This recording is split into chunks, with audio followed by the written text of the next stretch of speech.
Hi, I'm Emily. And I'm Stephen. And this is In A Barbie World. The podcast where we look at every Barbie movie from 1987 to the present day. From fairy tales to literary classics. From Mariposa to Mermaidia. It's time to get unboxed. Readjust your lippy. Rock the ball gown. And let's get our Barbie on. I'm Emily.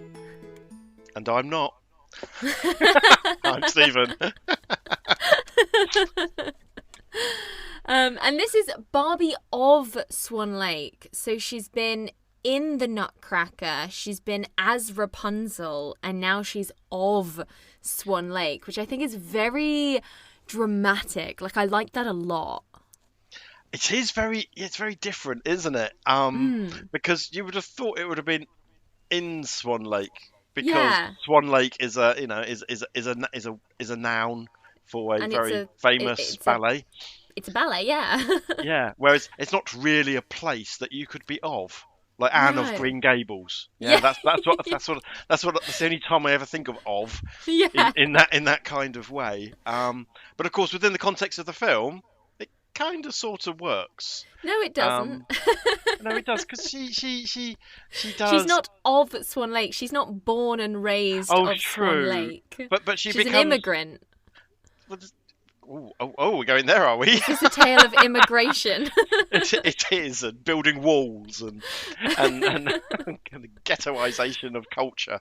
No, it is weird, but also it kind of opens itself up, because if it was Barbie in Swan Lake, I think some of the maybe I've criticised some of the previous ones, like Rapunzel, for not being very accurate to Rapunzel. Yes. And by doing this, but we're saying it was Barbie as Rapunzel. Like, we got it. It was like, I am being Rapunzel, and you're like, makes sense. Wasn't it just Barbie Rapunzel? Did it not have either? I think we found different. It was referenced in different ways on the cover than it was in the title on IMDb. Oh God! I can't see, remember. I've got Barbie as Rapunzel as the Wikipedia thing. But I think it just says Barbie Rapunzel on the cover. It just says Barbie Rapunzel on the cover. So interesting. And you'd have thought this would be Barbie in Swan Lake, but then that indicates that she might be drowning, and we should help her. And very Ophelia style. Yeah, that would be. Yeah. That was so the Suicide Edition. Yeah, no, not good. Very dramatic, but she is a prisoner of Swan Lake. Immigrant was the wrong word. She's a prisoner of Swan Lake, not a guest. Not she is kind of a prisoner inhabitant. of Swan Lake, though, isn't she? She does become one in this movie. Mm-hmm. Anyway, the point is, my point is that there is a very famous ballet, Swan Lake, the most famous ballet. Dare I suggest? Yeah, it's pretty famous. I'd say it was so. If you were doing Family Fortunes and someone was like, name a ballet, I reckon they go Swan Lake, the Nutcracker. 65, yeah. 65, yeah. 65 Swan Lake, 25 the Nutcracker, and then you might have the Weirdos. Red Shoes. Yeah. Or yeah, but I'd say, and if anyone has been to a ballet, it's almost certainly Swan Lake. If anybody has even been to their children's recital, yeah, it will be it was to which I used to have in a music box. It was like a jewelry box, and you opened it up, and a little ballet dancer went around, and it went. Do you know what? We had one of them at home. I assume it belonged to my mother or my sister, but exactly that. A little jewellery box, and you open it up, and the little ballerina on a spring would go round and round and play Tchaikovsky to us. That's a strong memory. eBay one of them in a minute, but but yeah, it's just trying to differentiate the fact that this is not going to be Swan Lake quite as you know it. Although ironically, compared to how Rapunzel went, it's quite close to the story. It's pretty good, and like, what a joy, because the story of Swan Lake I know mainly from the cartoon that came out in the 90s, that it was like a musical or one of those rip-off Disneys, called The Swan Princess, which sadly had none of the original Tchaikovsky music, but a lot of incredible original songs. And a lot of people listening will probably know what I'm talking about because it's underdoggy alongside sort of Anastasia and The Last Unicorn in those sort of off-brand Disney princesses of the 90s. And it's problematic. We've covered it on Why This Film. But it's good, it's funny, and it's nice, and it's great. And I came into Barbie of Swan Lake sort of a bit like, I really hope I don't constantly compare it to the Swan Princess. And really lovingly, that's the word now, I didn't have to. Okay, I'm using that. Because it's really good in its own right. It's a really good adaptation of the original ballet, which you can know through Black Swan. If you've never seen the ballet, it's discussed in Black Swan because that's sort of what that movie's about. And it's such a strong story. Like, the climax of Swan Lake is so good. However you want to end it, however which way you want to go, whatever your audience target is, it's such a strong story. And I really liked how this one didn't, because it's Barbie, there was no sort of sexualization, there was no sort of like really undertones of adult themes in a way that obviously is explored in Black Swan and sort of is explored in the Swan Princess, because the dynamics are a bit different between the villain and the heroine. So I really liked what they did here as an adaptation of the story. I thought it was pretty solid. I think if you remember, the Nutcracker I called the Inception of Barbie movies. This one I'm calling the David Cronenberg body horror of Barbie movies. And not just because of the people turning into animals, but there are those strange little woodland children animal thingies that maybe we'll talk about later. Yeah, we'll get to them. I've got a lot of notes about them. But of course, it is one of the early Barbie movies, so we have our structure of Barbie is just the best person you've ever met, and she's very kind and loving, and of course this time they're at camp, and you joked off mic before we started recording of Barbie and the Haunted Mansion, and this, which is not a movie that exists, I'm sorry to get your hopes up, everyone, this movie opens with Barbie in a creepy forest walking towards a cabin with a lamp, and I was like, is this Barbie in the Haunted Mansion? Because, like, how are we going to ramp into Swan Lake? Because with the Nutcracker, we were in a ballet lesson. We don't want to repeat that. So instead, we're at camp. And the house isn't haunted. It's empty because Shelley is sat outside crying because she can't sleep. So I've never heard of this star constellation before, but Barbie points out a star constellation that's a cygnet, which is a baby swan. And she tells the story of Swan Lake. To help Shelley get to sleep in the scary cabin that creaks and is uncomfortable.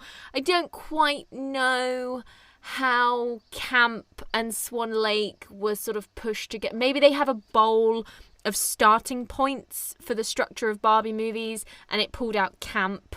And they were like, brilliant, Shelley's at camp, and we'll just tell the story of Swan Lake while she's at camp. In the previous one, it's like, at least the previous ones have had something to do with the main story somehow. But this one felt very disconnected. I don't know. Did you feel that? Well, I will say Cygnus is one of the main constellations. So it's the Northern Cross. So... Okay. So, but this isn't an astronomy show, right? What are you talking about, Barbie? I thought that was a funny old thing to say, but yeah. And then I had to, while you were saying that, I was just double checking, thinking, like, am I wrong? Is this one that you can only see in Australia or something like that? But yeah, no. So the Northern Cross is right. But it's probably not. It's not like Orion's Belt or something like that. This is the thing. I was like, I've heard of a lot of star constellations, but I've not heard of that one. But then you are talking to the person that didn't realise that Barbie was going to be the sugar plum princess all along. That's true. You come with a beautiful naivety, which is why we love you, Emily. All right, don't ever change. Beautiful naivety is a much nicer way of saying fucking stupid. But I'd never call somebody fucking stupid because But yeah, so it's a classic setup of what's wrong this time, Shelley. There is There is that. So this is the last one of Owen Hurley's films, isn't it? Yes. The So trilogy. they do, yeah, the great starting trilogy, which Move aside do 3 colours. which do have God. Oh dear, which do have that similar framing device, and obviously Kelly Shelley, because I'm still not happy about the name change. Yeah, which seems so Moaning about ridiculous. something stupid that's not Yeah. worth moaning about. You told me off last episode because it was worth moaning about, but this time I'm not really sure because it's some athletic competition or something, isn't it? It's Yeah, like it's not even anything to do with a lake. It's not like she has to swim the lake or yeah, anything. it, And 'cause it's about finding courage because this it is. trilogy of Barbie movies are about finding something within you. And this one's about finding courage. So it's finding courage to complete the athletics competition or whatever. I just wanted more lake, you know? Well, or something. Even if you'd been doing a ballet competition, would have made more. Swan Lake, the ultimate fucking ballet. And they must have been kicking themselves because they'd already But they used it for wasted the it. Nutcracker. Yeah, they've wasted it before. But yes, it would have liked to make some sense, or maybe if there was a swan or something hanging around that was scaring her or Yeah. something. Yeah. I don't know. It's not the strongest framing mechanism until, of course, it plays out at the end, where Yes. it does. Because Swan Lake traditionally is not a story about courage. No. It's a story It's a about tragedy. it's a story about love and pain and jealousy Grief and horrible human not that love's a horrible human emotion, but you know what I mean. It's about the dark side of humanity, which is why Aronofsky took it on to Black Swan and spun a story about mental breakdown and turned it into a horror movie. But it is horrible. It's body horror, people turning into swans. It's horrible. If you had a live action Swan Lake, you wouldn't want it. You don't want No, that. no, you wouldn't at all. So, but Kelly Shelley is being particularly whingy today, and Barbie, Yeah. bless her, being the good older sister. She is a sister, isn't she? I think so. Although, Even though she seems to be in these like leadership roles, taking classes when her only student is her sister. I don't know. yeah, and you've got to worry. Was Kelly Shelley a mistake on Barbie's parents? She seems to be a Very huge big age gap. distance, very big age gap. So you're right. I wonder if they don't really play this up, do they? That's the kind of thing that happens in the toys. Here, it's like she's in like you say, in a leadership role. She's some kind of young student teacher or something like that, or she's a camp counselor in this case. But yeah, I do wish Barbie in the haunted house. I'd love want a it. Halloween Barbie. I want it so much. Like, do a crossover with Scooby Doo just to ease your fan base. That's just what was on my. Get it out of my head, woman. That would have been perfect. Barbie It's what as the people Daphne. want. Barbie as Daphne. That's what we should have.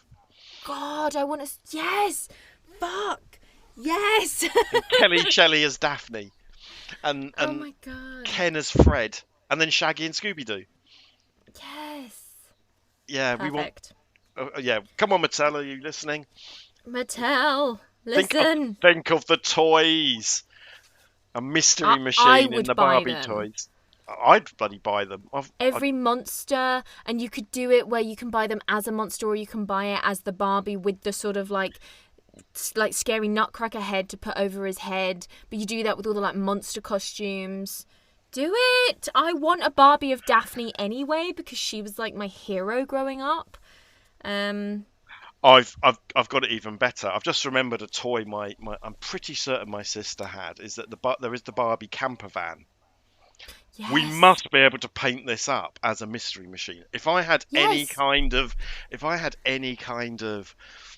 crafting skills, that's what I would do. Well, it saves money for Mattel. They've already got the mold. So you don't have to make a new mold. You can reuse it, make the camper van, just paint it differently as a mystery machine. You'll have all of the different molds for the Barbie dolls as well, because they can be quite generic. And then it's just the costumes. Get it done.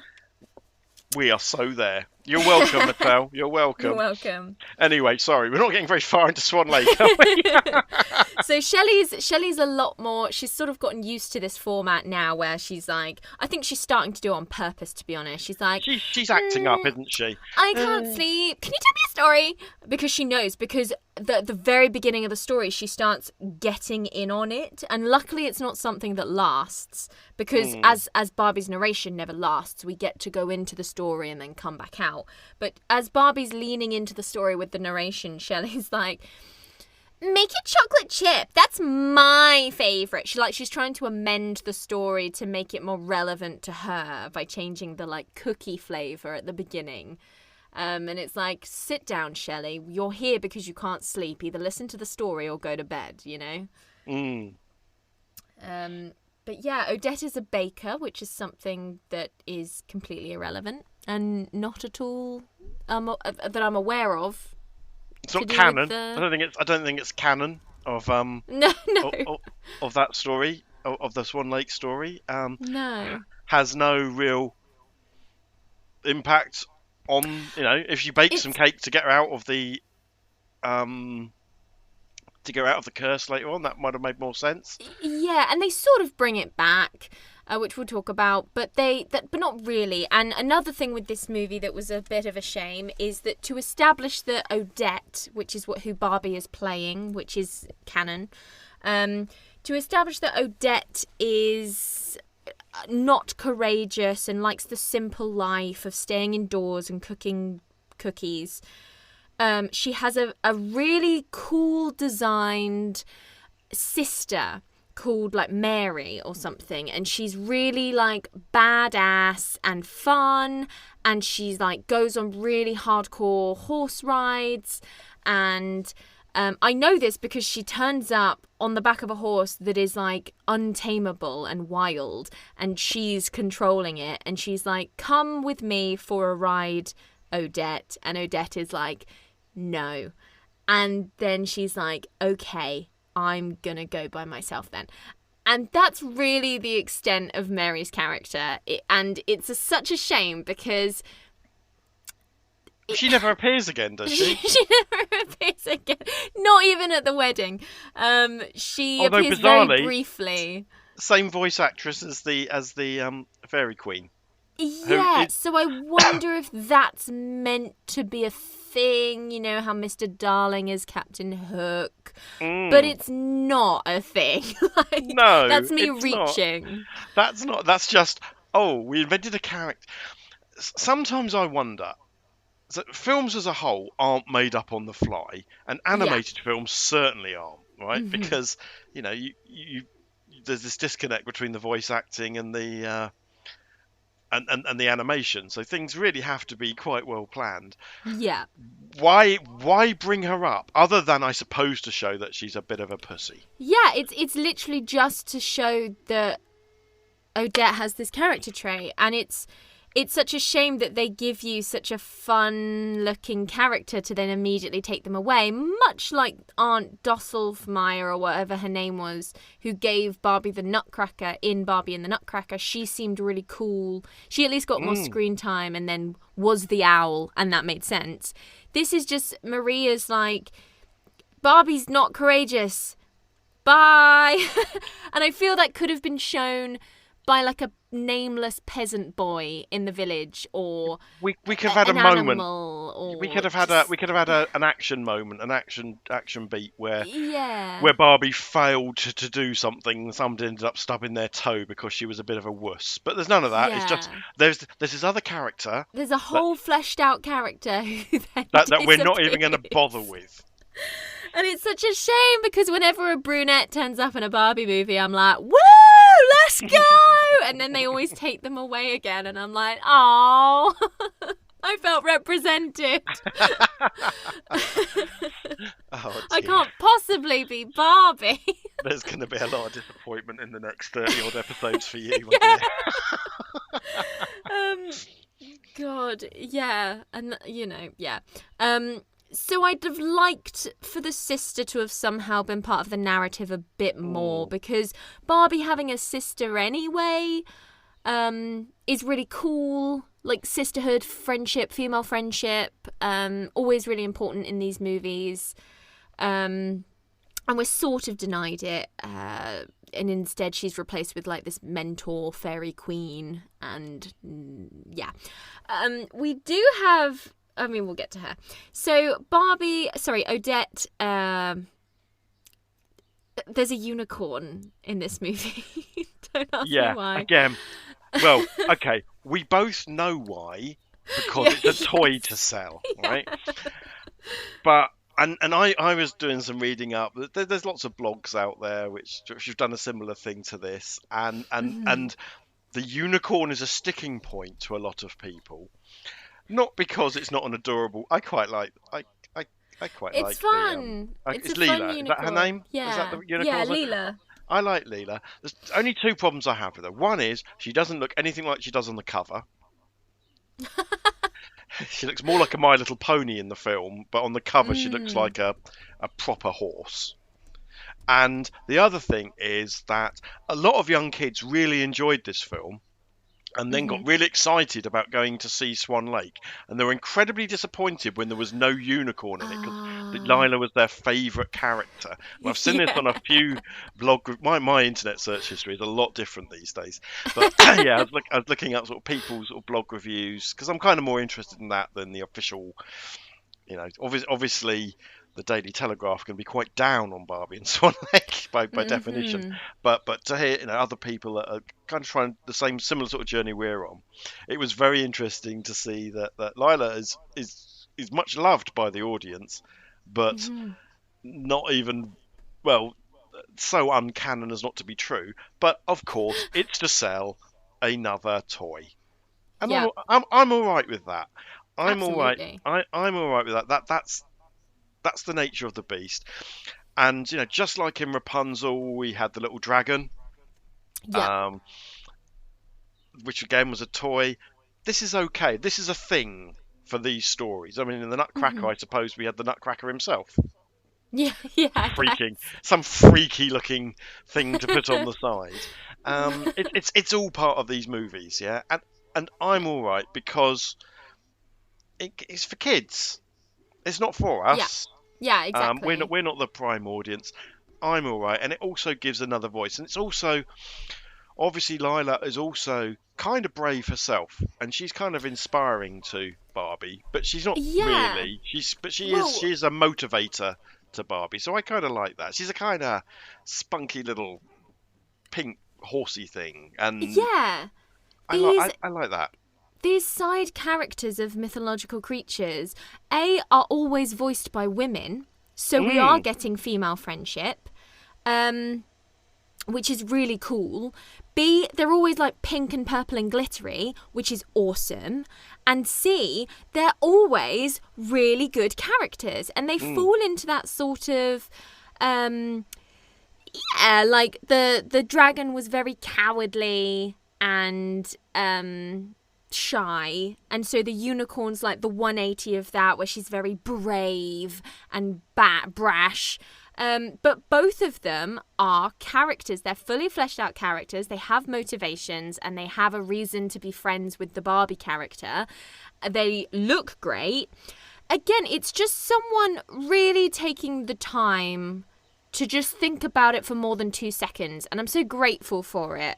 And they don't have, they're not, because they're not human, they don't have to get involved in the whole love affair. They're not a rival. They're a part of Barbie's gang. They're equals. They're a best friend, but we don't have to go into any jealousies or anything like that. Yeah. They're just magical creatures that sit to the side, and they can sell a few toys, and they appeal to young children. Definitely. And if they're a horse type, they can pull a fucking carriage. So that's another like £99.99 toy that you can sell. Absolutely. So yeah, I really liked Lila. I thought she was a great character. Her voice actor did a really good job. And yeah, I really like her. So she gets caught in the village, and so she's brought back to this Enchanted Forest area, which is so beautifully designed. A a lot of the set pieces in this movie I found really cool, and I would have loved for them to have been play sets, and I don't think they were. I don't think Barbie gives you play sets because the Barbies themselves are so big to be able to play with for young girls. You don't get a play set so much. You'll get a car, you might get a dream house, but you're not likely to have a very specific treetop villain lair. You only have the one size Barbie doll, don't you? Yeah. You don't, this isn't like with Star Wars toys, the playset, or even Harry Potter, anything like that. You can have multiple sized dolls, and you can have the playset, or you can have the Lego playset, or something like that. But we don't have that here, and it's a shame because do you remember when we talked about the Nutcracker? Actually, the backgrounds didn't seem to be animated. They seemed to be painted backgrounds, and I found in Rapunzel, it was weird, never-ending hedge mazes, very plain backgrounds. This is really beautifully realised. Yeah. The CGI is still a little bit squiffy, but as a whole, this is by far the best-looking Barbie movie that we've seen so far. Yeah, I would love some original concept arts of these background designs up in my bathroom. Like the library door surrounded by mushrooms, the treehouse where the villain lives, the enchanted lake by the forest. Like, they're all beautiful. I'd love them.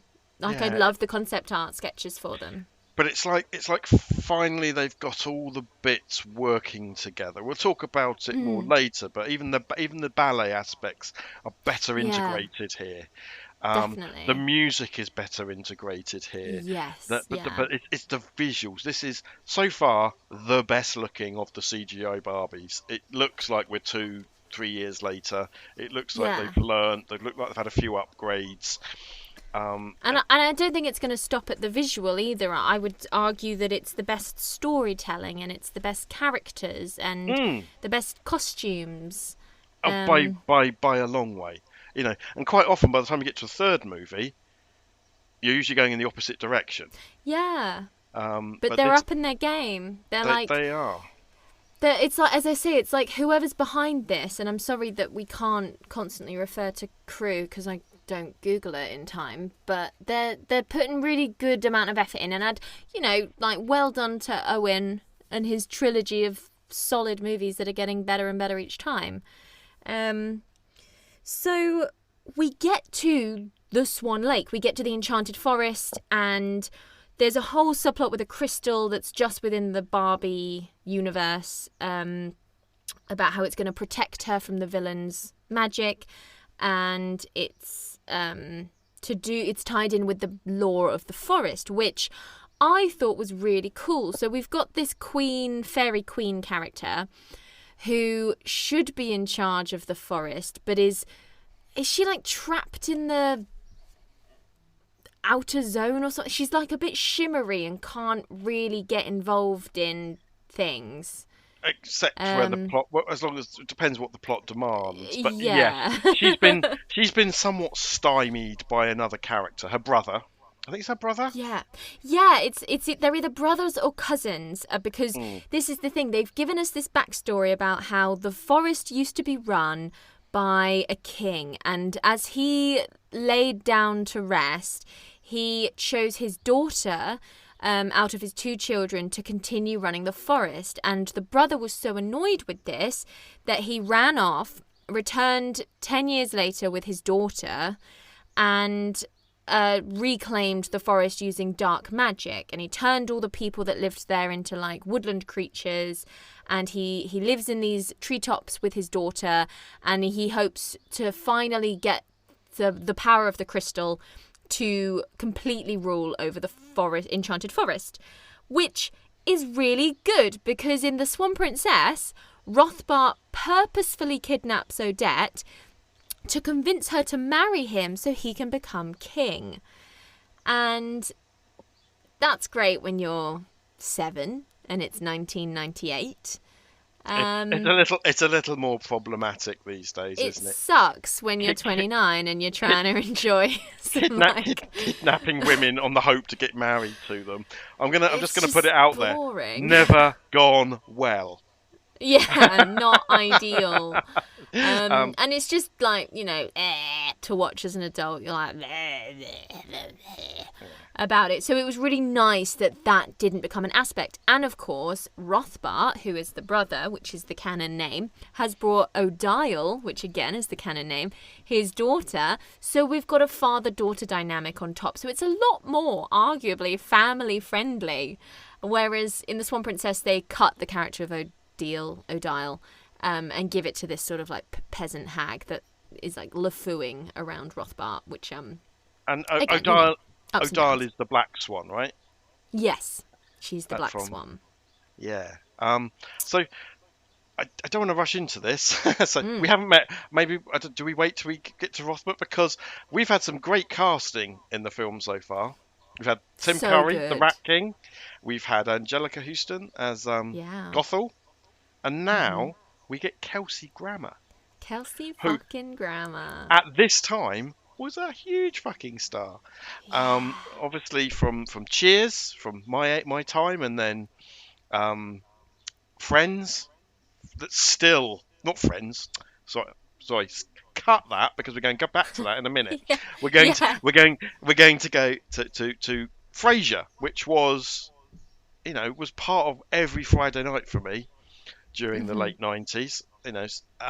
He's a huge star. Angelica Houston Yeah. was a huge star in the past. Tim Curry is a cult favourite. Kelsey Yeah. Grammer is. I mean, he's also contemporaneously with this. He's one of the characters in Toy Story 2. He's the old prospector. Yeah. So this is a voice which is ubiquitous at Big. this time, and to hear him here is amazing. What is he It's doing a here joy. He in the plays third it Barbie movie? so well. And also, Rothbart's physical character doesn't look anything like him. So they Yeah. don't even do that, because sometimes there's a bit of cheating that goes on, isn't it, where they make characters look like the voice actor. But no, and he's glorious because he's horrible. Because Frasier was a bit horrible. Frasier was this horrible, sort of selfish, stuck-up, pompous prick that you kind of liked. Yeah. It's an understated performance, he doesn't shout and scream. He's very contained and like evil, and it's really enjoyable to watch. And then a little bit of the comedy comes in with his father-daughter relationship with Odile, who is voiced by Maggie Wheeler.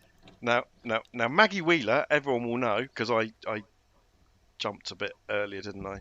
But she was Chandler's original girlfriend in Friends. Janice, is that her name? Janice. Oh my God, Chandler Bing, that whole thing, which is a voice people of a certain age will be terrified of. Yeah. She's a bit of a low-rent Fran Drescher, who probably is a reference beyond you, Emily. But I don't know what you're there talking was a show about. called There was a show called The Nanny, a comedy show called The Nanny, Okay. which was at the very beginning of that golden age of American sitcoms, of which Friends and Frasier and Cheers and Seinfeld are all part of. Fran Drescher had the same accent as Maggie Wheeler, and it's Marmite.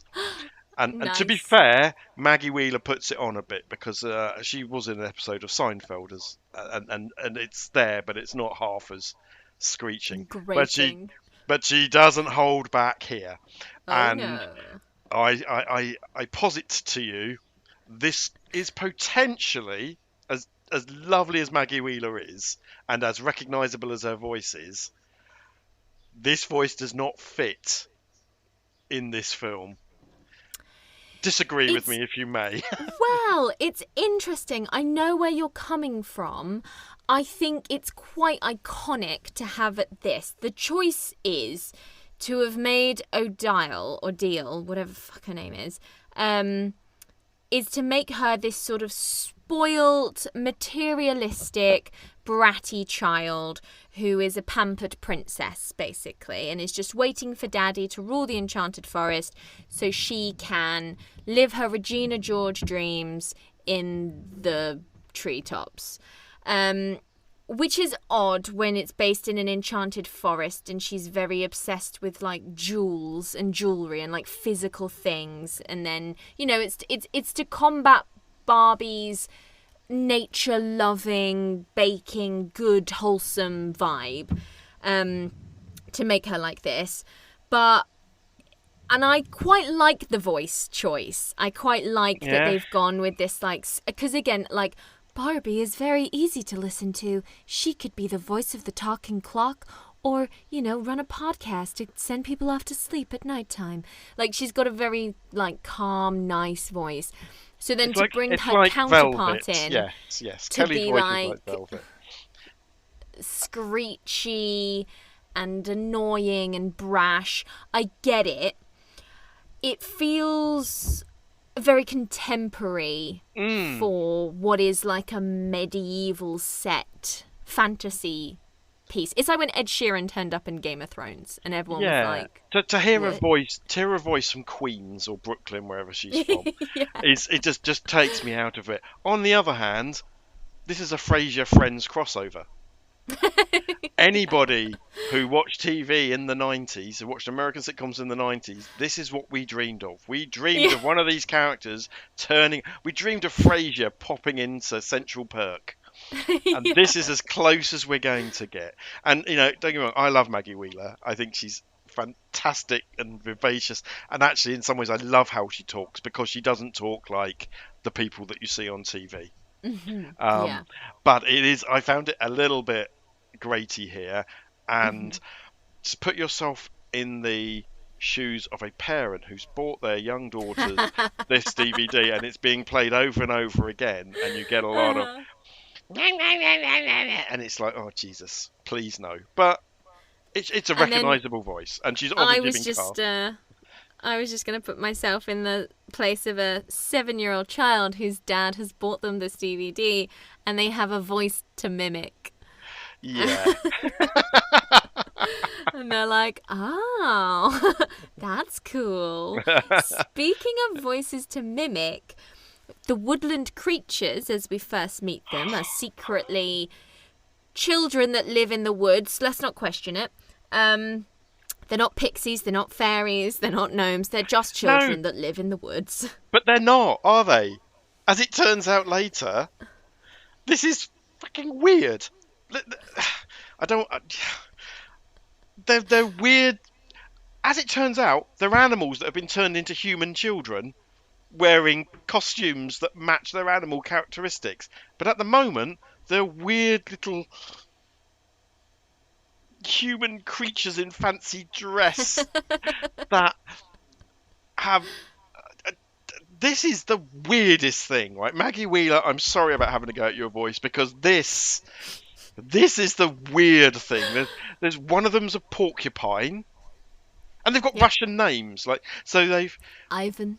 Yeah, and there's a little bit of weird child flirting going on between two of them. Oh my god, so weird. And it's like, why are these guys here? And when you find out later on, they are actually animals. So whereas some characters in this film are people who turn into animals, that's the curse. These are animals that have been turned into people as their curse. It's like, what were you thinking? And they're creepy. I don't know if they made dolls of these, but they... Yeah, they would have done. Yeah, that's just weird. The porcupine one particularly bothers me. Because what a strange animal to choose. Yeah, because in the previous ones, we very clearly had Tommy, who is Ken's brother, playing a child character within the narrative, and Shelley or Kelly, who is Barbie's younger sister, playing a character within the narrative. Whereas here, we have what's possibly in a first draft was Tommy and Kelly, and then became Ivan and Bjork, and Jim Henson, like, stopped by production and was like, you know what I do when I make weird characters? I give them vaguely European-sounding accents. And then walked off again, because much like in Labyrinth, where the goblins all sound a bit weird, these children are like... Oh, hello, Odette. I teach you how to dance. Yes, I good at dancing. Oh, Ivan, you cannot do that. All right, Bjork. And you're like, Misa. And I get it, Tchaikovsky was Russian. It's obviously set in Russia. I get that, but why then have Maggie Wheeler with her fucking Brooklyn accent, and Kelsey Grammer with his sort of like the ultimate British American? Yeah, like a Boston accent, and Barbie with her velvety voice. She's not going to ask you to say again. Californian accent. Yeah, it's like, Ivan, we know to play because you're going to get me with your porcupine quills. Yeah, Ivan, you're too spiky. I cannot dance with you. Oh, Bjork, I not mean to be spiky. And you're just like. And I got to be honest with you, I was kind of all right with it when I thought they were the humans that were sort of trapped, or elves or something like that. But at the end. But at the end, you find out that because they get turned back into animals again. Still talking animals, don't get me wrong. Yeah. But why would you turn them into toddlers? It's just... who's going to look after them? Where are they going to live? Well, Rothbert, I would have words with you, because your plan sucketh. They clearly know... It's like in Beauty and the Beast, where Chip, in theory, makes friends with the teacups that aren't people, that are still enchanted during the enchantment period, to the point where Mrs. Potts even refers to them as your brothers and sisters, which he doesn't have. So it's like, go hang out with your enchanted friends, the other teacups. But when they all get turned back into humans, the other teacups just remain teacups now, and they're no longer enchanted. So he's lost a big part of his childhood, where most of his friends have become inanimate objects again. Similarly, Bjork is clearly good friends with all the skunks in the forest, and... Are they her family? Have you ripped these... Is this consensual? Are these What's... Why? What? Why? Good friends of all the skunks. This episode is giving us to say words and put them together in orders that we'd never thought we would before. Yeah, really weird. However, at the same time... does build up this kind of gang that this new family that Barbie's become part of very, very quickly. Although at this point, she's thinking, this is fucking weird. I'm walking away. And that's not really, I wouldn't say that talks to Barbie's lack of courage. I'm thinking about, I'd do that as well. Talking purple unicorn, one thing, freaky. They're like, I've seen toys like this in the past that people collect. These weird animal baby hybrid toys, which I think were probably a thing then. So before the Beanie Baby, and they'd be expensive, and they'd be collected by spinster women. Yeah. Do you know what I mean? Yes, I know exactly. And you'd probably send off for them from the back page of the Sunday magazines. Yeah. And you'd get 3 a year, and they'd cost £50.95 each, plus £7.99 postage and packing, and you'd have it's talking to a certain thing which demographic. But also a certain kind of collectible, which I don't even know if it exists anymore. But I think you either find them incredibly charming, or it's utterly uncanny valley, and you're like terrifying. And I'm in the latter category here, and then I thought about it too much, and especially at the end when they become animals again, it's like, that's not what I saw coming at all. The children in the Barbie movies, even within this nice good trilogy, which should be in the Library of Congress, are quite creepy. Like, consistently, whether they're the fairies in the Nutcracker, or like young princes in Rapunzel, they're bad. It's like they've gotten Barbie and Ken down, and I'll talk about them later in terms of their animation. But the animation for the children, it's like someone didn't care about their job, or they found it difficult to convert what's already quite a frightening plastic figure into an animated figure. They just haven't quite got the children. You know how some people can't draw hands? Like, they just can't quite draw the children. I'll do one for the comic book fans. It's like Rob Liefeld can't draw feet. The creator of Deadpool can't famously draw feet, and everyone always brings this up. And even he now mentions it when he's interviewed about anything, that he can't draw feet. But yes, I get it. And the scale's sort of wrong, and they're too small yet too big, and their faces aren't quite right, and weirdly not proportioned. Sexualized, but they look like they're wearing makeup. Yeah, it's like it's not quite as bad as pageantry, but in that kind of space. They just don't look. They work very hard for Barbie to look both somewhat human-like, but also clearly still a doll. Yeah. There was the Kelly, Shelley, Tommy, Tiny, and friends, and friends. Always look, certainly in these films, look a little bit creepy. And maybe that's us as adults have a bigger problem with this. And it's Uncanny Valley. It's exactly what it is. They just look a bit wrong to us. Whereas I'm pretty certain if I was 7 and had a baby Ivan, I'd think it's the best toy ever. Yeah, I wouldn't mind about it. And to be honest, I'll get down there in my notes, but they're fun. They've got personality, and they're more engaged with the story than we've previously seen the child characters be. So again, everything in this movie is like taking a big step forward in the right direction. They're a little Greek chorus, aren't they? Yeah. And they are. You're absolutely right, because in some of the other films that we've watched, they don't really. The weird thing in Rapunzel, where they just turn up to put one of them in danger, and in I can't remember. Those creepy fucking fairies. They're just horrible fairies in the Nutcracker. In the Nutcracker, like they don't even speak. Whereas these are there. They don't really do an awful lot, but they do provide some kind of Greek chorus to us to fresh up the gang. I think. Well, they are. Ivan and Bjork, for wrong or for right, they're memorable, and that's is she really called a Bjork? Good thing. I'm pretty sure she's called Bjork. That would be fantastic. I'm trying to find it because it's not She's not on the IMDb. Anywhere. No, but I know. Well, it doesn't matter. It doesn't matter. I'm pretty sure Bjork she's called now. Bjork. It's Bjork now.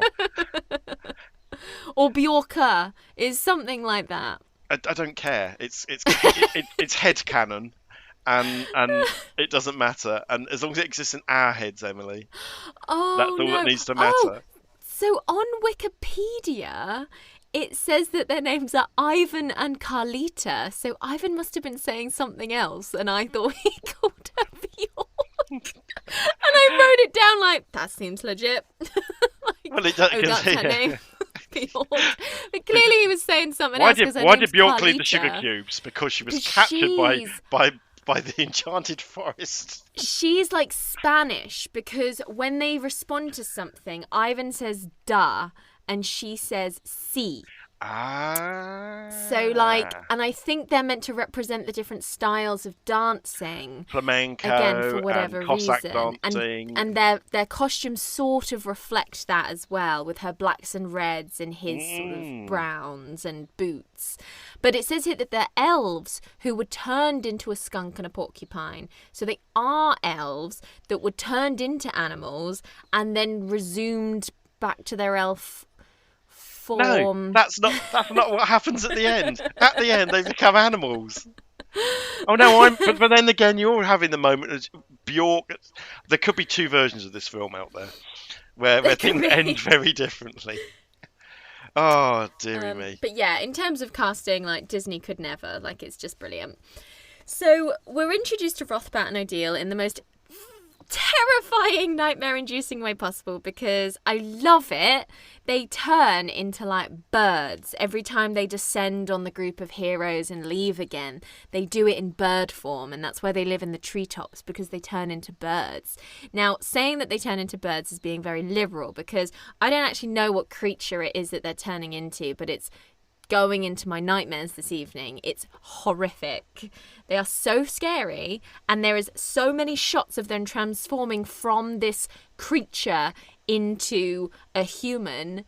It's very disturbing. So they're like, but it's like an eagle, isn't he? Or a rock or something like that. But Yeah. you're right. It's what I said at the beginning. It's Cronenbergian body horror, Yeah. where they and they seem quite happy about it. This is their Yeah. superpower. They can turn into birds, and the birds fly down, and then they morph into these quite angular human characters that still Mm. retain some kind of avian properties as well, um, as opposed to his sister or cousin, the what is she again? I can't remember what she is. Is she the witch? No, the fairy queen who seems above it all.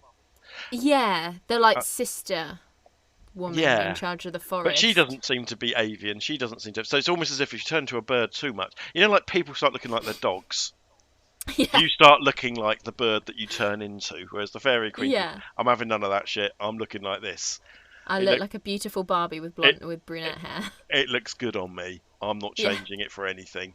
And if that means that Rothbart takes over the forest, I'm living with it. But So be yeah. it. But it's okay Fun. because it gets worse for Rothbart later. But let's get there. Yeah. So he turns up and he wants the gem. He wants the ruby slippers and he can't have them because she's protected by it now because she's like the chosen one or whatever. I'm not really sure of the law, but I'm down with it.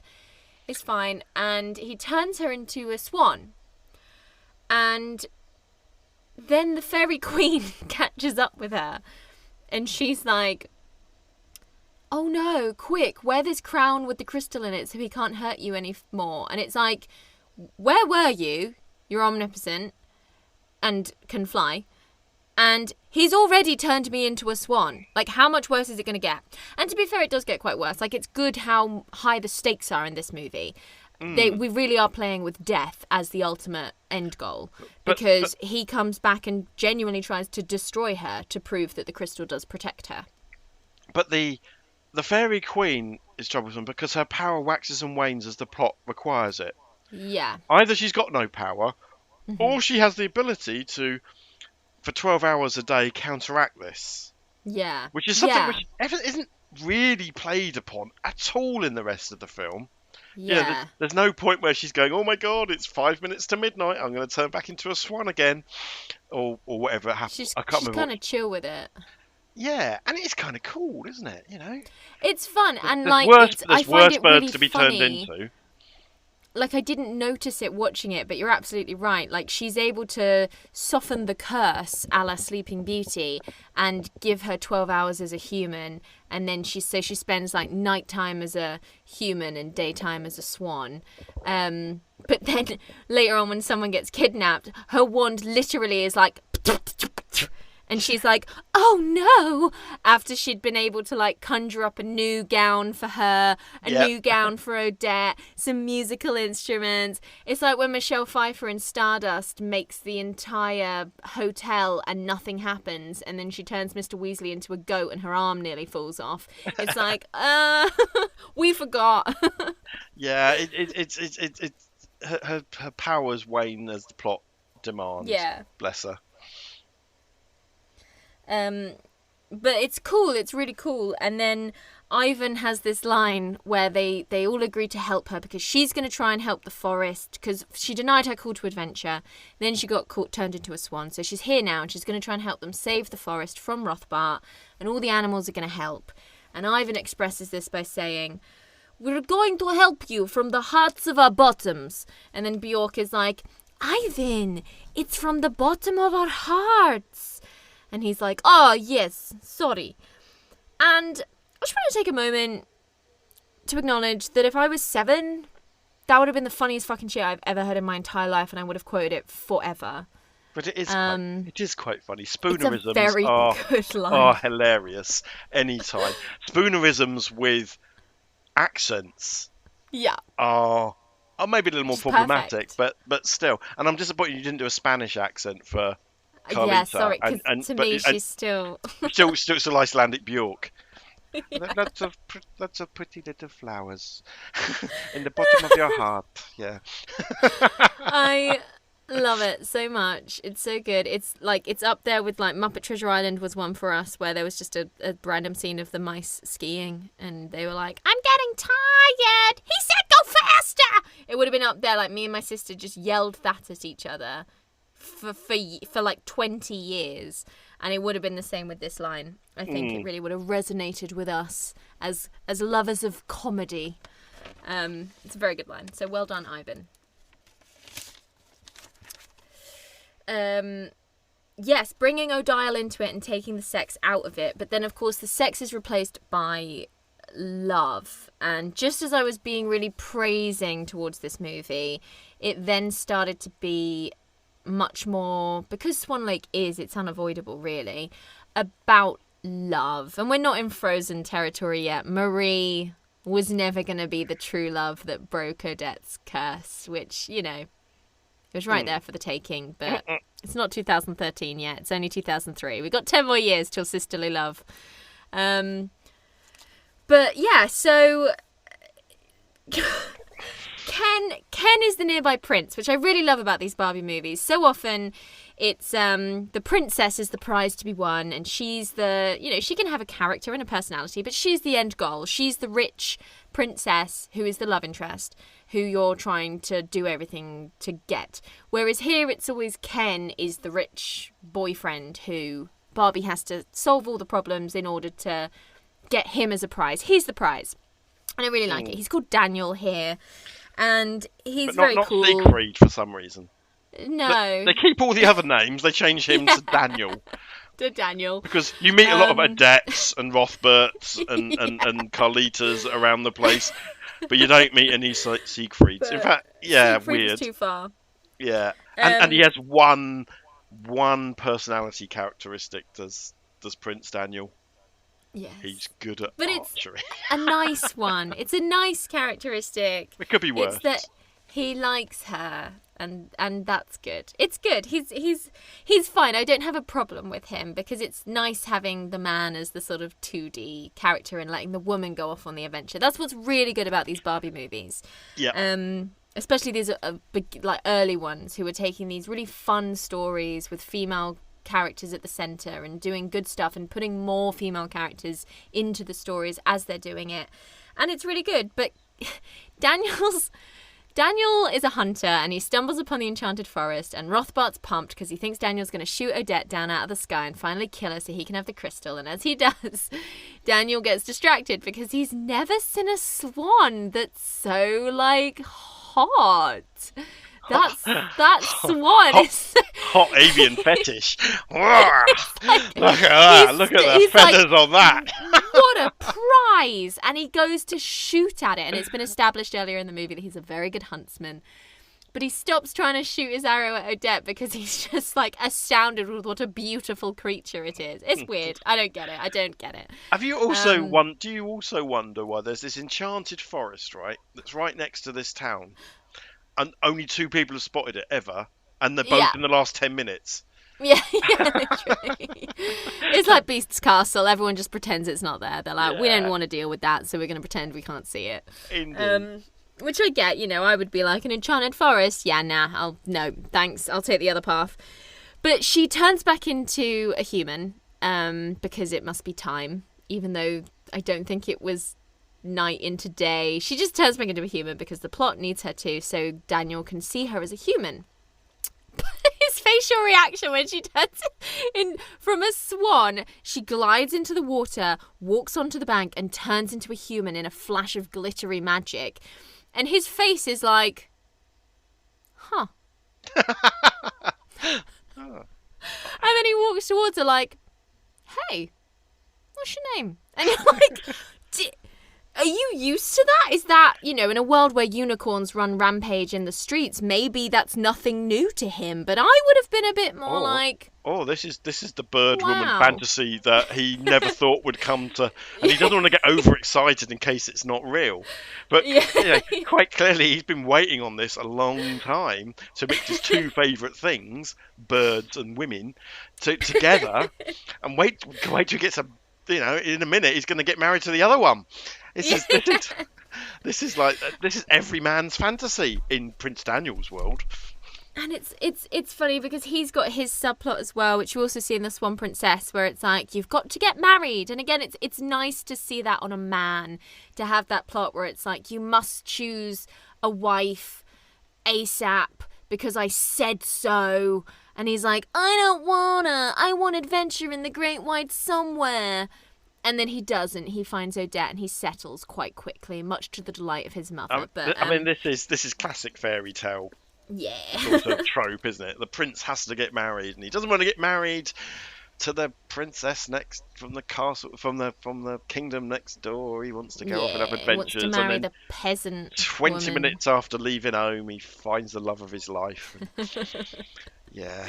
Boom. It's easy lives they all have. But the animation between Daniel and Odette when they're talking, their facial reactions and the way that they're animated, I found to be so good. I thought it was really well done. The sort of subtle reactions that they were having to each other and the conversations they were having were really candid. Odette kept putting her foot down and she was like, look, I have a crystal that literally protects me from this man's magic. You don't. He's too powerful. Listen to me. Like, you need to go. And he's enamored with her and he's a bit annoying, but he does listen to her.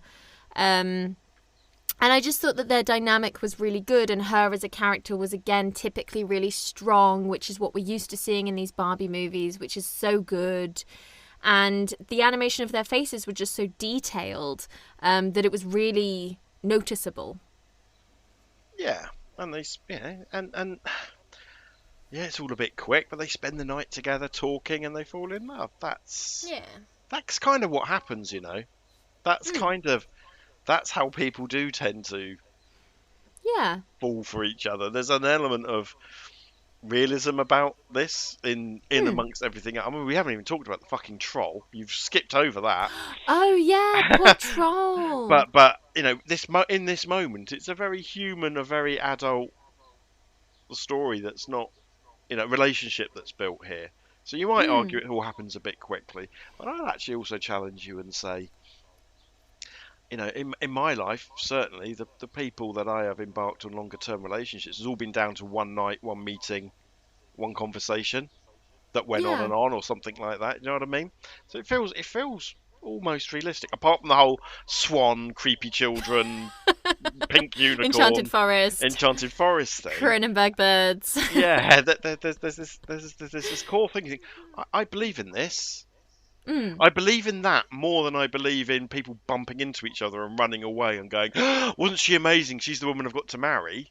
Yeah. They literally spend 12 hours together talking. Yeah. Yeah, when they take the time to build the relationship. That's why Beauty and the Beast is good. That's why The Princess and the Frog is good. We get to see them interact with each other as opposed to, you know, and they tried to do it with things as far back as Snow White by, you know, Disney was like, we've got to put the prince in at the beginning, otherwise it doesn't make sense. And it's you know, it's still not good enough, but they thought about it and they tried. So at least they've seen each other before. So she's not like, hey, a complete stranger, my favourite, let's go. But, you know, it could be better. But yeah, sorry, do you want to talk about the troll? Well, I mean, we talk about things that aren't canon in Swan Lake. So the unicorn, I understand, the unicorn's there for a bit of consistency with the other film, or certainly with the previous film, where obviously the dragon went down a storm. But we have a troll called Erasmus. Again, a name that's coming from a completely different culture, but let's not worry about that.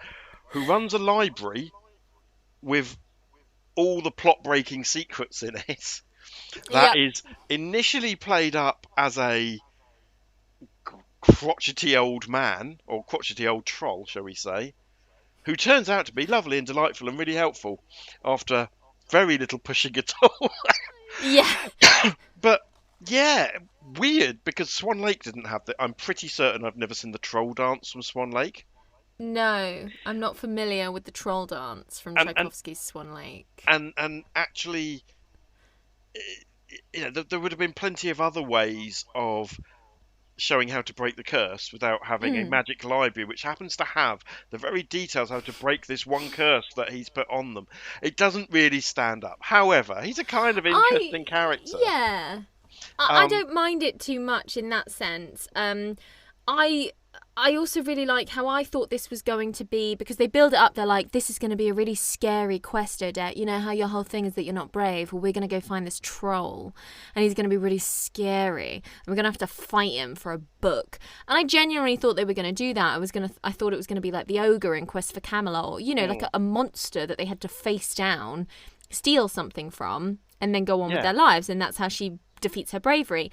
But actually, it's a kindly old troll who is a bit of an idiot, wants them to stick around for a cup of tea, and is then part of the plot going forward, which was actually really nice. It is. So you get a little bit of the quest, but then it's completely flipped on you. Because it's a kids' film, it can't be too scary, right? Although, again, I would say kids actually do like scary films. Yeah, you need a bit of Watership Down in your childhood, otherwise, you do. like Where the Wild Things Are, or something like that. Like kids like that shit. Something traumatic and frightening. But you're quite right. It flips your expectation.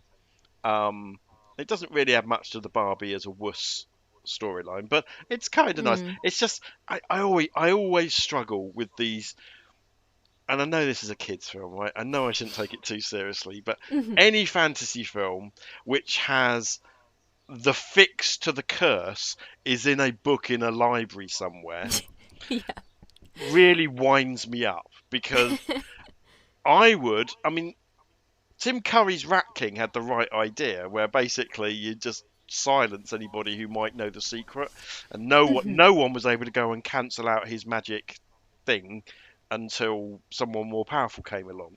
In this case, Rothbart could have fixed this a lot earlier. I guess he's just more used to people fighting back. I don't know.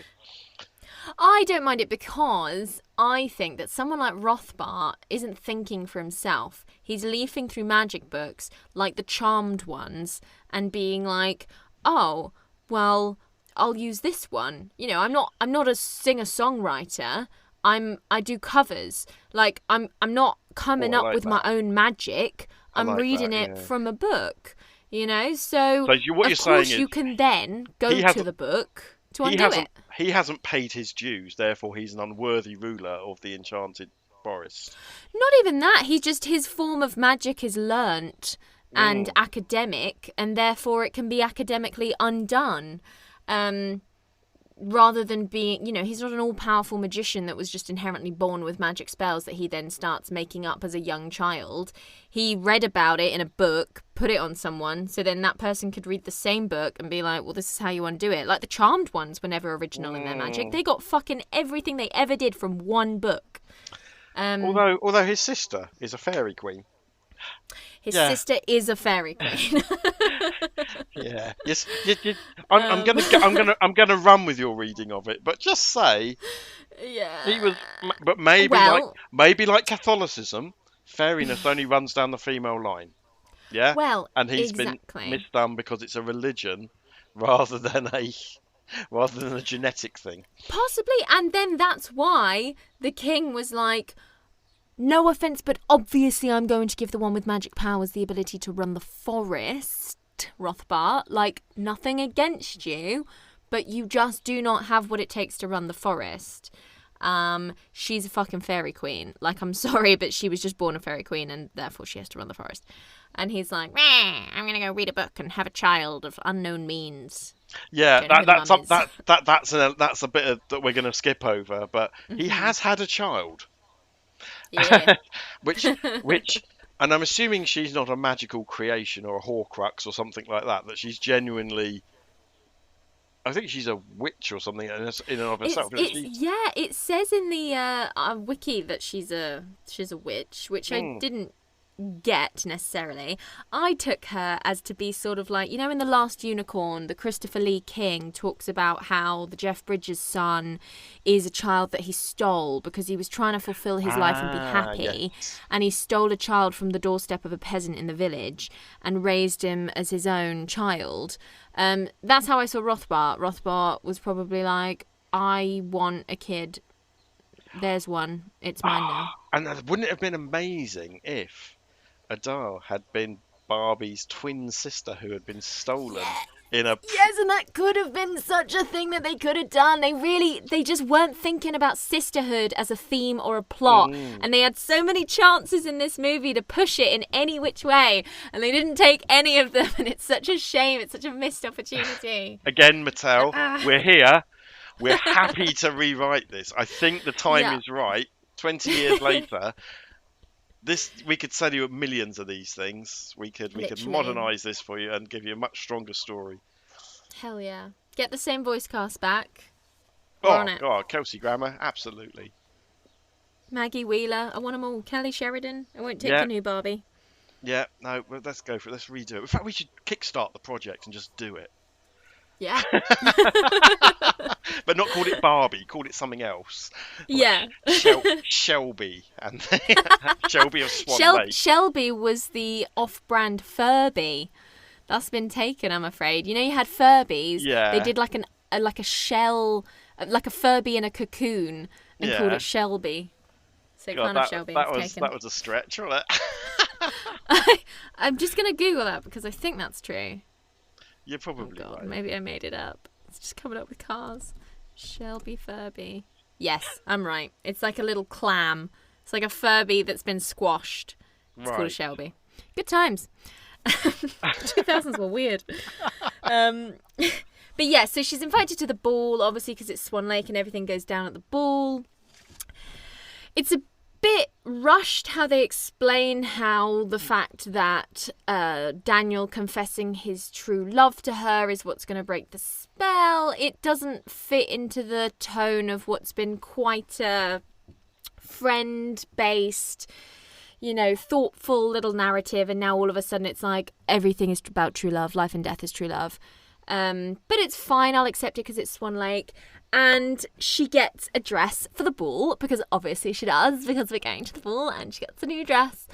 And it's gorgeous. Spectacular. It's so nice. It is like bravo to the designer. Do you know what you should do? You should make that dress and sell it with the doll. Oh, wait.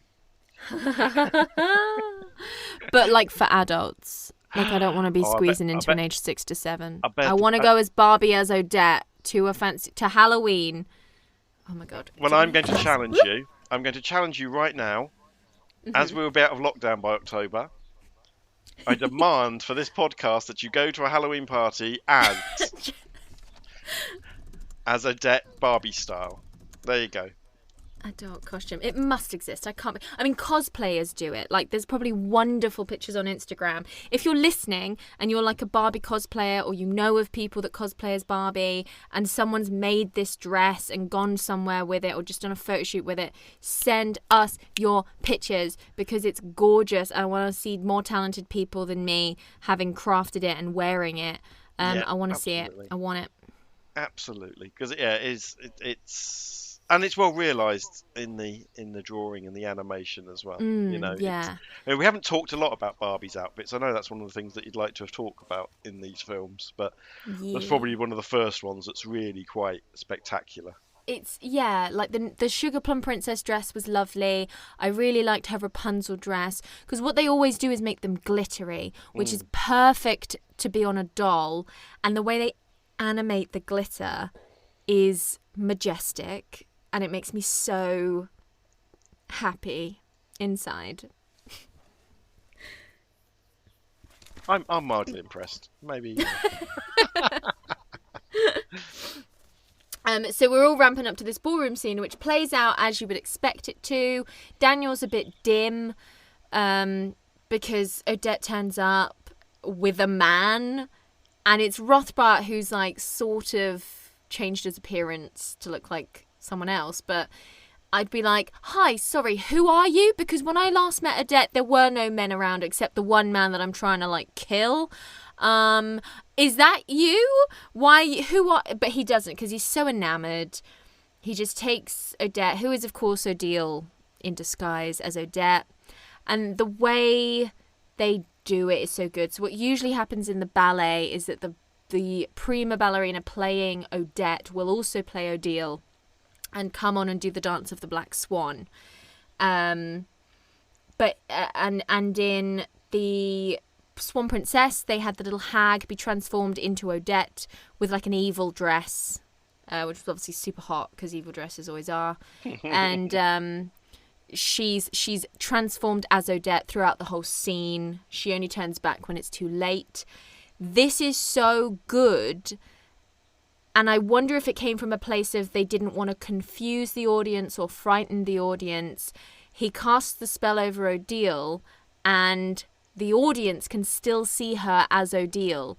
And only every now and then does she flash into looking like Odette to remind us that that's what the prince is seeing. And I just thought it was a really clever, nice way that gave Odile her screen time, which she deserved, and kept the plot going forward. I just thought it was really cute. And it's just quite a nice device to show that anyway.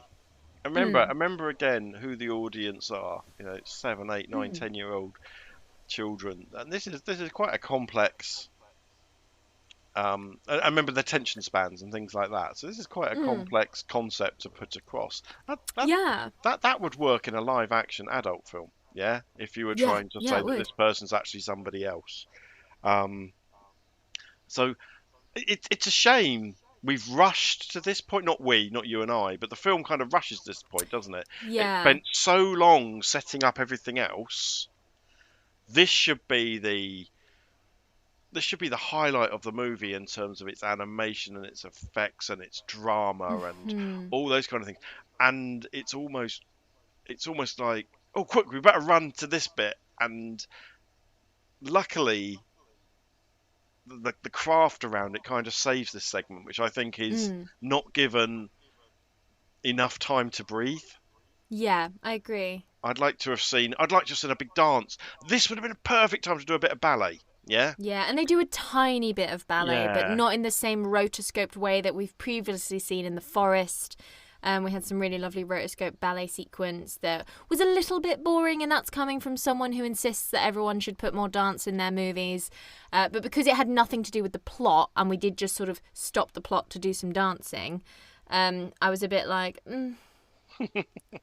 I'll make my smoothie here.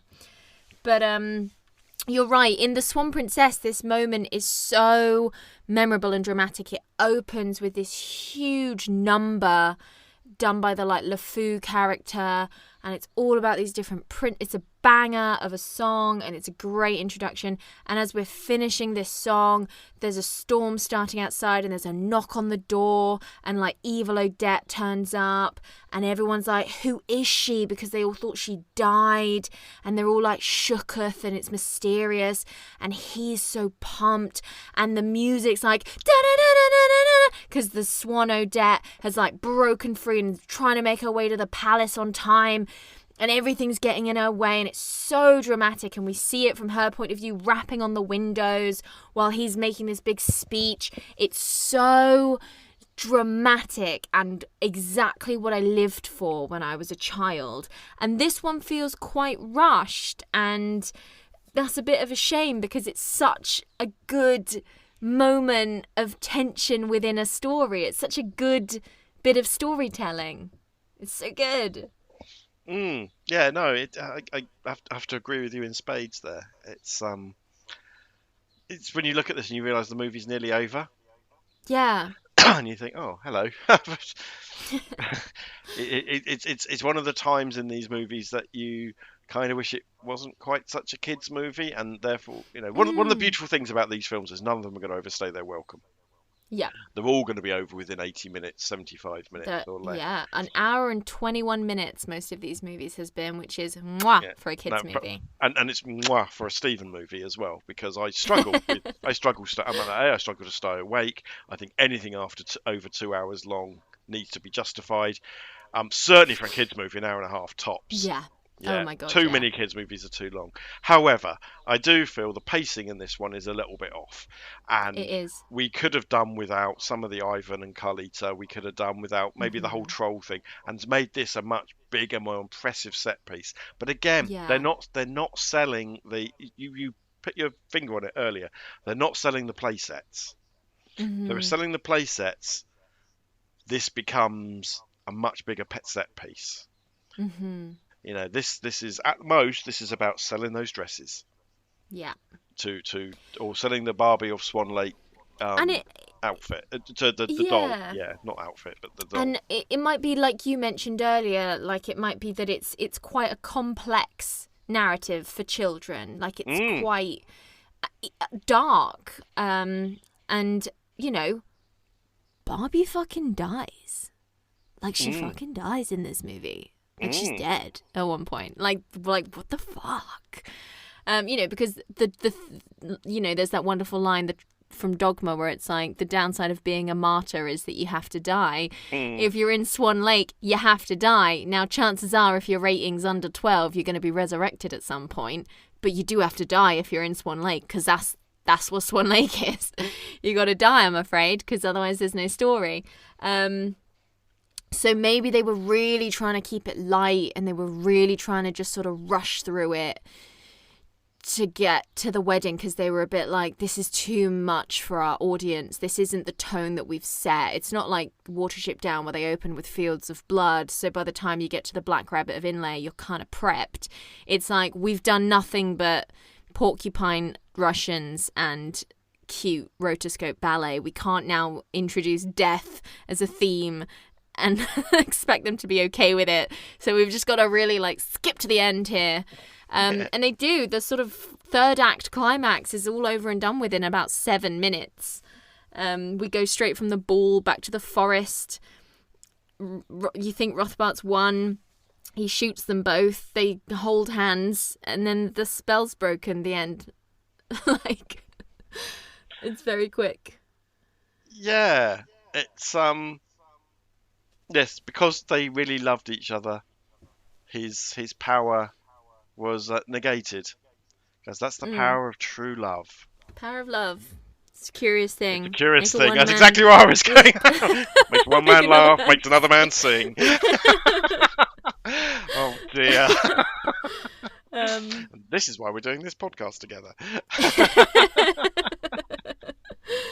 But yeah, so everything's sort of sorted quite quickly, which is fine. And then, bless his little cotton socks, Daniel turns to Odette and is like, Odette, I just really want to say that I'm sorry. I didn't love her. I didn't know it was her. Rothbart tricked me. I didn't realize it wasn't you, because I actually really love you. You're the one that I love. I'm really sorry. I didn't mean to pledge my undying life to Odile. It was you all along that I was meant to love. And it's like, aw, Daniel, I know. Like, You didn't need to say that, mate, but well done. Thank you, though. Like, thank you for taking the time to apologise. Like, He I love doesn't- you. he And then he's doesn't like, say- he doesn't say, but can you still do that bird thing? Because I kind of like that. well, he does say, like, I love you. I would love to marry you, if you'll have me. Now, Barbie doesn't respond to this. She just puts her head on his shoulder, which, isn't a yes. But it's fine. It's very sweet. It's like, oh, Daniel, look at you. We know, and like, he easily could have been like, it wasn't my fault. Like, he tricked me. He could have been really angry about it or whatever, but like, he wasn't. So we stand Daniel. Yeah, well done, Daniel. And then, the dad comes back at the wedding, and we briefly refer to the fact that we work in a bakery again. But the sister's not there. Marie's run off on a horse. About. We don't know where she's gone. Could you She's turn into a somewhere. swan and fly and find your sister? Oh no, none of this is going to happen. Oh. We don't need the sister anymore. The dad's only here to make a joke about a wedding cake. And Carlita is like, oh, Ivan! Oh yeah, It's like, they're gonna have what? they're fucking have porcupine skunk sex behind the bushes. She's like, no quills. And he's like, oh, and he goes to join their like tour de coupe or contre deux or whatever the fuck it's called in ballet. Yeah, so this is similar Line of to four ballet this is dancers, similar what's to it to called? both the Nutcracker and Return of the Jedi, where we basically have some kind of party dance scene at the end where everyone reflects on things and stuff goes down. But at the same time, it's kind of nice. Again, remember the audience. This kids love this crap. Yeah. I'm sure people will be little kids will be dressing up, and after watching this, they'll say, "Mummy, mummy, give me my Barbie outfit or Mm. ballet Or I want to go outfit feed the swans. or something like that," and then just dance along at the end here. I'm all right. I'm all right with it. It's not as dark as Swan Lake. Mm. It's a happy ending, and I think in the context of a Barbie film, that's absolutely fine. Yeah. Except it does go really fucking dark at the very end, Yeah, yeah. where are we ready to move on to this bit? Where somebody has decided to punish Rothbart by turning him into a cuckoo clock. Like who? We don't It's know. got to be the Fairy Queen, right? But Um, I think it's in the library. It's it is. in It's in like Erasmus's library. He's turned yeah. into a cuckoo clock, and he's looked after by Odile, who's now a maid, Yeah. for the rest of her natural born days. Who has cast this judgment on them? But being turned into a cuckoo clock, that's worse than being turned into a porcupine human hybrid or even a swan, yeah? With elbow pads, yeah. Yeah, this sort of kind of goes to your thing about Beauty and the Beast, yeah, where Mm. some people were turned into inanimate objects. Um that's horrible and dark and Because he still has his it's not like he's a wooden cuckoo clock.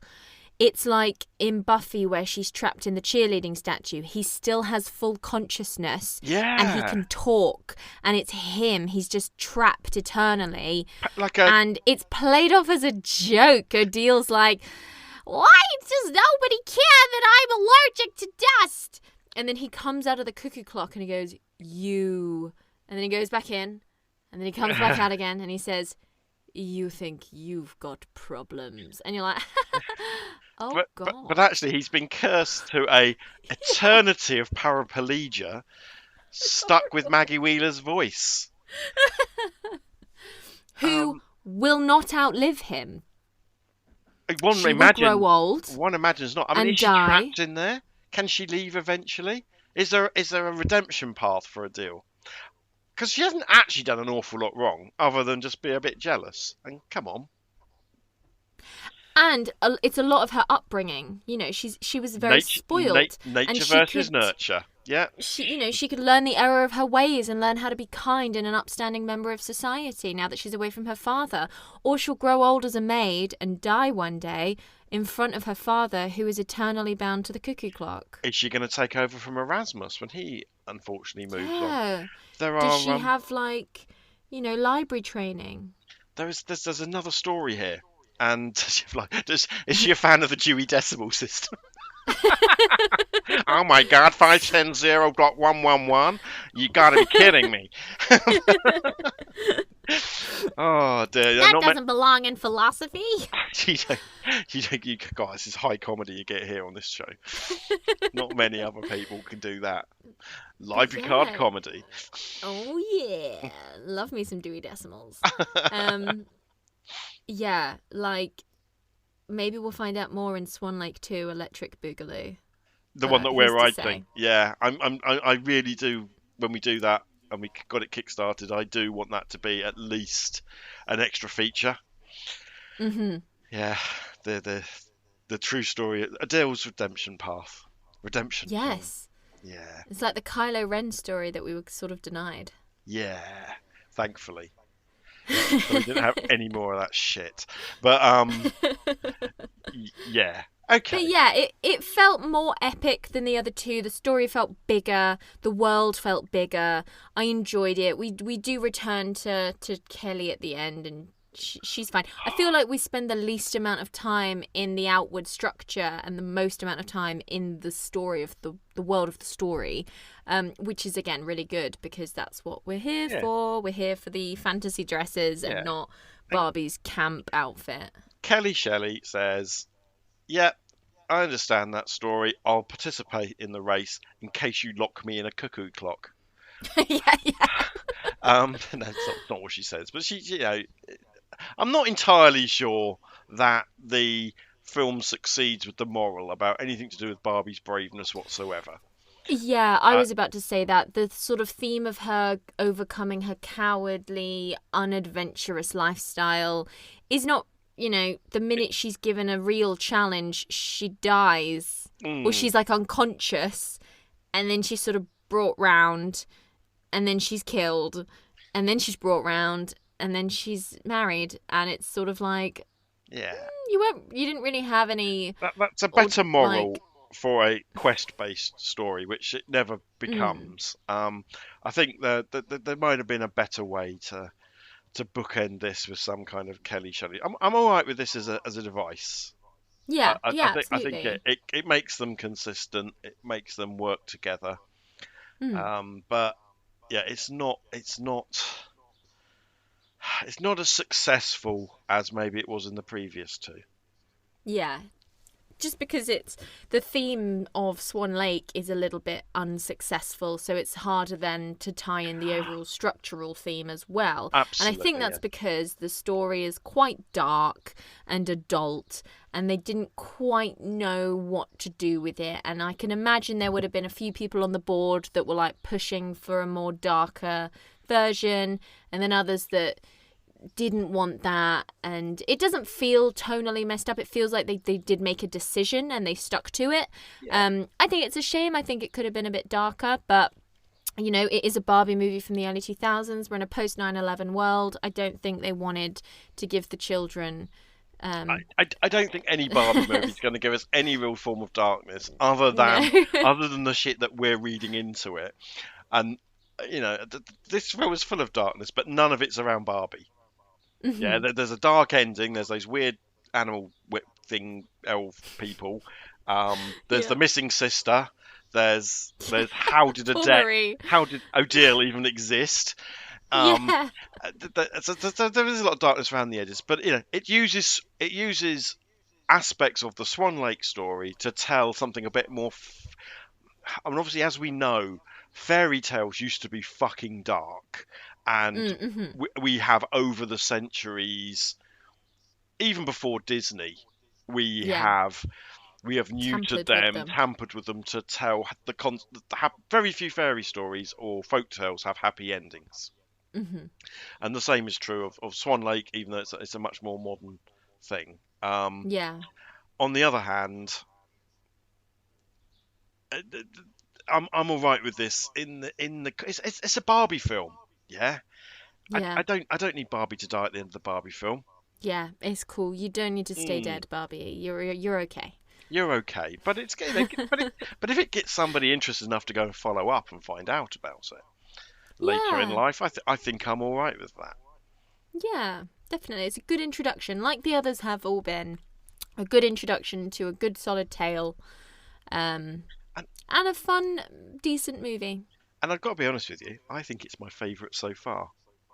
I think the same. I know.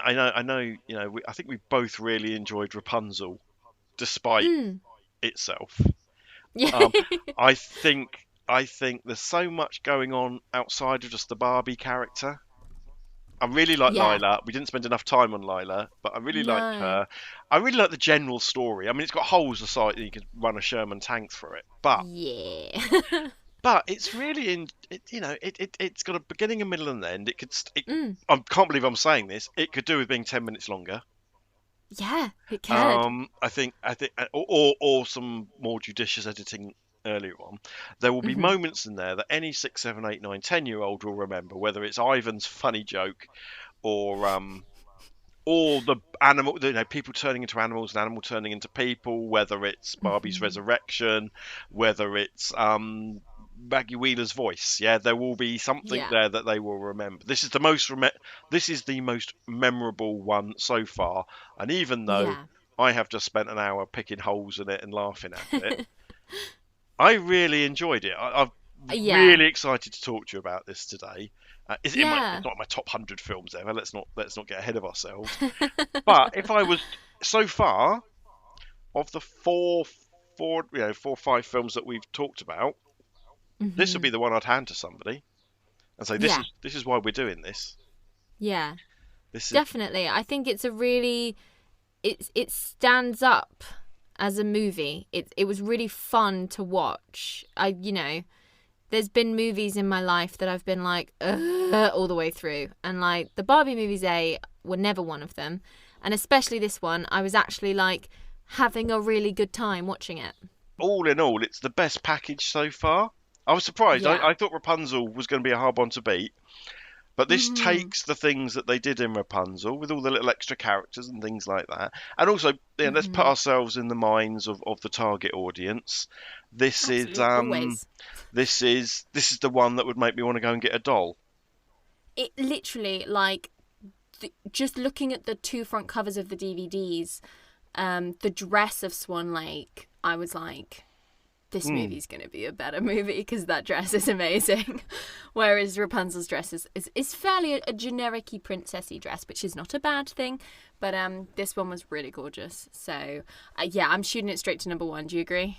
Number one, with a bullet, with a unicorn horn. Go. Yeah. So that means we're bumping down Rapunzel to number 2, Nutcracker to number 3, and Barbie and the Rockers is still here in the top 5 at number 4. So on its way to 36.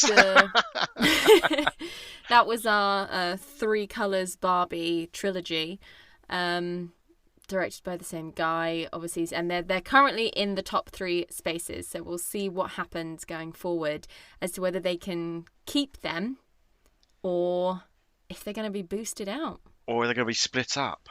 Yeah. I'm very excited. I'm mildly intrigued. Woo! Don't hold back. You know me. Can't lay on my cards on. This is my poker podcast voice. Yay! So that was a good chat, Emily. Where else can people get in touch with us? Well, In A Barbie World is obviously found on the Why This Film platform, which is across all podcasting platforms. Double platform, always good. And are we on Facebook? We are on Facebook at Why This Film Podcast. Are we on Instagram? We're on Instagram at Why This Film Podcast. And how about the Twitter? We are on the Twitter at Why This Film Pod. Any other way they can support the show? Yeah, if you'd like to support the show, you can head to patreon.com/Why This Film Podcast and support us from as little as £3 a month. Woohoo! And if you're really old-fashioned like me, you can get your Barbie opinions over to us on email at whythisfilmpodcast@gmail.com.